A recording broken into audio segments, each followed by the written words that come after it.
its OT regional correspondent, Obrimpomba Kwame Owusu, by persons believed to be military personnel enforcing the curfew in Nkwanta South. The company is calling for a thorough investigation into the incident. Dagbon is in mourning following the death of Iyana Mahama Abukari II, the king of Dagbon, after 15 years on the skin.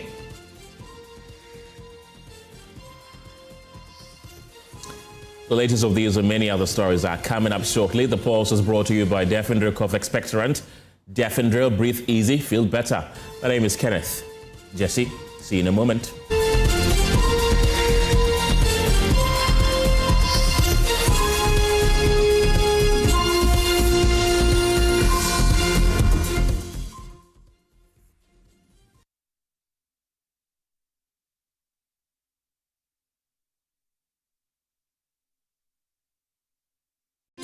Another week is here on the greatest of all time show. My name is Giovanni Clip, and tonight we're bringing you talent. Contestant number one, let's bring baby girl. Let's bring. He did it for you. Oh, there is a leakage. Where's the plumber? For quality and durability, insist on Syntex pipes. If you want quality, this be where you belong. Strong, tough, and reliable. Your perfect match to your trusted Syntex pipe. Syntex pipe, it dey carry water, no wahala. Syntex pipe, it dey make water dey flow. Syntex, you're strong and you're tough. Hi, now let me share my wildlife experience with you at Safari Valley Eco Park.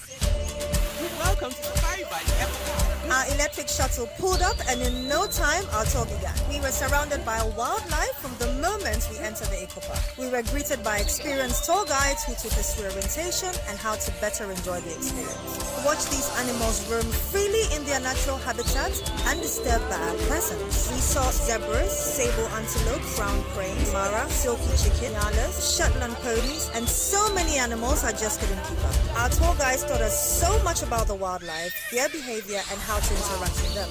I even fed them. We also went fishing on a man-made canal. Then we took a break to have lunch in this serene environment. All this amazing experience for this price for adults? This price for teenagers. It's a bargain.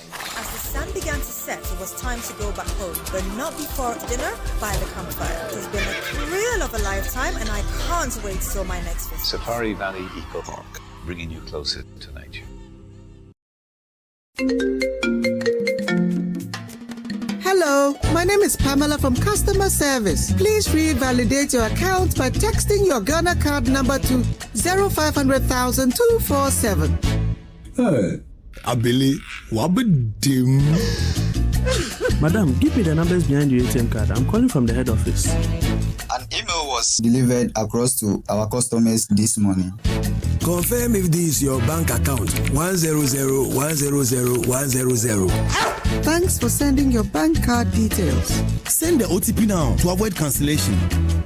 EcoBank will never call, email, send an SMS asking for your PIN, OTP, bank card, or Ghana card details. Don't get played.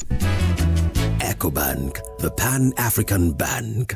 Hello, please, I'm calling from Customer Experience Center.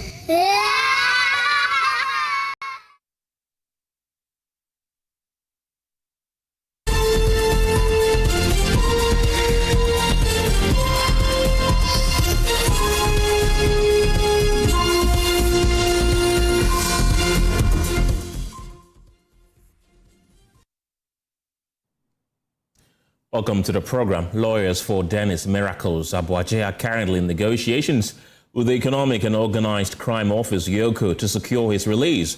It is clear now that he was arrested for an alleged involvement in a financial misappropriation amounting to 55 million cedis. That is according to EOCO. Party supporters have thronged the streets of EOCO to protest his arrest and demand his release. First, this was the atmosphere as reported by my colleague James Aveji a while ago. That they have in the morning attempted to send him some food items as well as some toiletries, but the EOCO officers will not allow for him to for them to get access to him. You see there one person trying to bring a lorry tire on the road to block the road or set it ablaze, but you see the police officer there preventing him from bringing the lorry tire onto the road to put that on the road. So dozens of the party supporters are now here on the streets of EOCO registering their displeasure as part of the Release Dennis Miracles Aboagye now protest.